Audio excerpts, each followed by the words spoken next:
kita dengan Allah seperti zina, mabuk, judi, itu dosa antara kita dengan Allah. Ada kaidah sederhana. Kullu ummati mu'afa. Kata baginda Nabi, umatku itu aman-aman.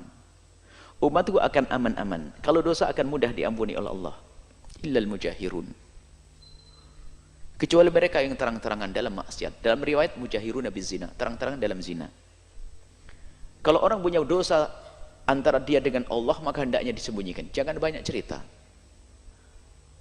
Misalnya Anda dulu masa mudanya adalah penjudi, pemabuk, sudahlah, nggak usah ceritakan.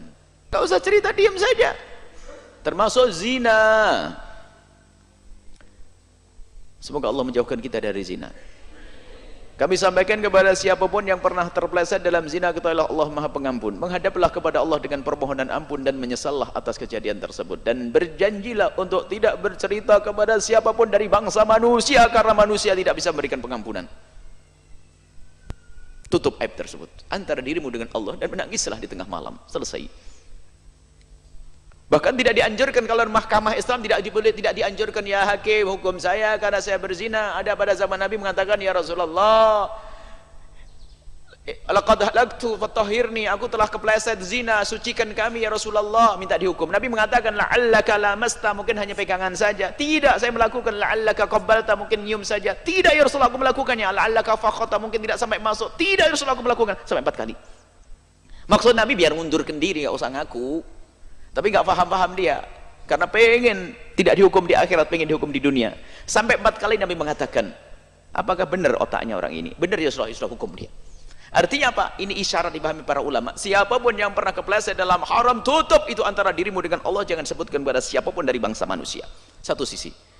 Biarpun kepada calon suami, calon ini, ketahuilah, berperanlah sebagai wanita yang soleh atau laki yang soleh. Wanita soleh atau laki yang soleh. Selesai.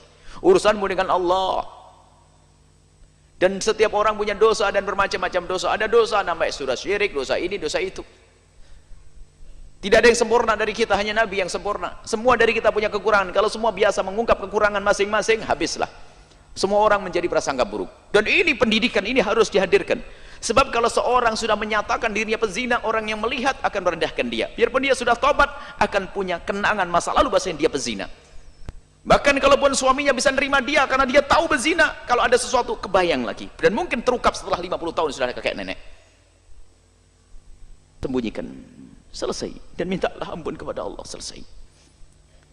Yang kedua, Anda punya tugas. Jika ternyata suatu ketika Anda melihat, dan semoga Allah menjaga umat ini, Anda melihat orang kepleset dalam zina, hamil luar nikah dan seterusnya, Anda punya kewajiban untuk menutup aibnya dia dengan bermacam-macam cara. Kalau Anda bisa menutupnya aibnya seorang muslimah, maka Allah akan menutup aibmu dan anak keturunanmu akan dijaga oleh Allah.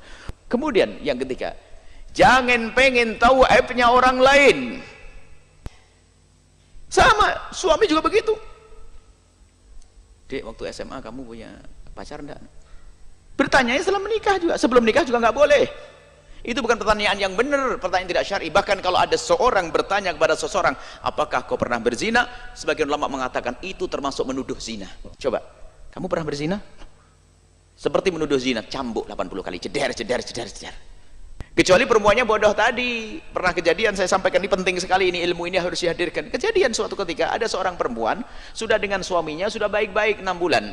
Rupanya suaminya sangat baik, lembut, penuh kasih dan sebagainya. Tiba-tiba sang anak gadis ini, sang perempuan ini tiba-tiba di pangkuan sang suami itu nangis, bang, abang bisa nerima saya apa ada aku kan? Iya dong.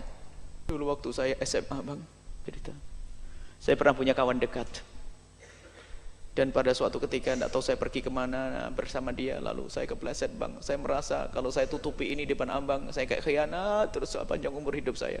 Dan saya sempat melakukan sesuatu, bang. Suaminya menangis dan memeluk dia. Dan perempuan itu dipeluk terakhir. Setelah itu pulanglah kau ke rumah ibumu. Dasar perempuan bodoh dia. Maulana ya Maulana ya Sami'